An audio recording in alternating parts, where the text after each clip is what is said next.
আজ বানাবো white egg কারি। ডিমের কারিটা কীভাবে আমি বানাবো খুব সহজেই সেটাই আমি দেখাবো। প্রথমেই আমি 10টা ডিম নিয়েছিলাম। ডিমটাকে ভালো করে সেদ্ধ করে নেব। একটু লবণ দিয়ে সেদ্ধ করেছিলাম, তারপরে সেদ্ধ করে ঠান্ডা জলের মধ্যে ট্রান্সফার করে দিয়েছি।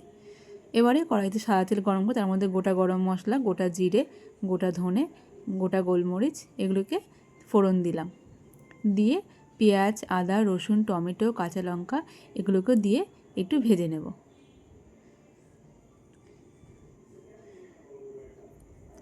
এখানে আমি 1 চামচ জিরে, 1 চামচ ধনে দিয়েছিলাম আর হাফ চামচ গোলমরিচ দিয়েছিলাম। দিয়ে দেবো 1 চামচ চালমগজ আর দেবো 1 চামচ সাদা তিল আর দেবো কয়েকটা কাজু, 7-8টা মতো কাজু দিয়েছিলাম।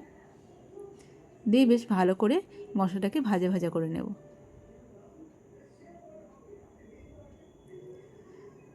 একটু ভাজা ভাজা হয়ে আসলে তারপরে দিয়ে দেবো 2 কাপ পরিমাণে জল দিয়ে মশলাটাকে সেদ্ধ হতে ঢাকা দিয়ে দেবো।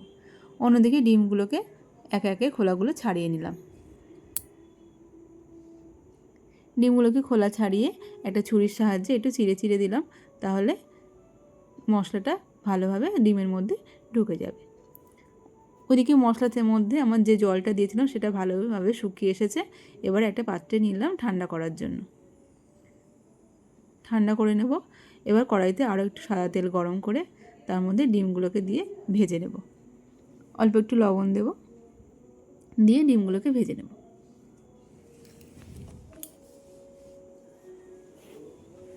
ডিমগুলো ভাজা হয়ে গেছে, এবার একে একে তুলে নেব।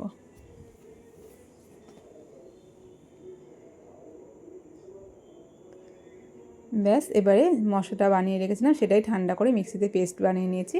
এবারে কড়াইতে 2টো তেজপাতা ফোড়ন দিয়ে মশলাটাকে ট্রান্সফার করে দেব। মশলাটাকে দিয়ে ভালোভাবে নাড়াচাড়া করে, মশলাটা যেহেতু আমার অলরেডি আগে থেকেই রান্না হয়ে আছে তার জন্য খুব বেশিক্ষণ লাগবে না। এবারে অল্প একটু মশলার বাটি ধুয়ে জল দিলাম আর দিলাম পরিমাণ মতো লবণ আর সামান্য একটু হলুদ গুঁড়ো দিয়ে ভালোভাবে একটু নাড়াচাড়া করতে থাকবো। এবারে আমি ডিমগুলোকে দিয়ে দেব। ডিমগুলোকে দিয়ে আরও কিছুক্ষণ নাড়াচাড়া করব, দিয়ে একটুখানি ঢেকে দেব যাতে ডিমের মধ্যে মশলাটা খুব ভালোভাবে ঢুকে যায়। ঢাকনা খুলে এবারে একটু নাড়াচাড়া করে তারপরে দিয়ে দেবো এর মধ্যে একটু সামান্য একটু চিনি আর দেবো কয়েকটা চেরা কাঁচা লঙ্কা। ব্যাস, তৈরি হয়ে গেছে ডিমের কারি। গরম গরম ভাতে পরিবেশন করুন। টাটা।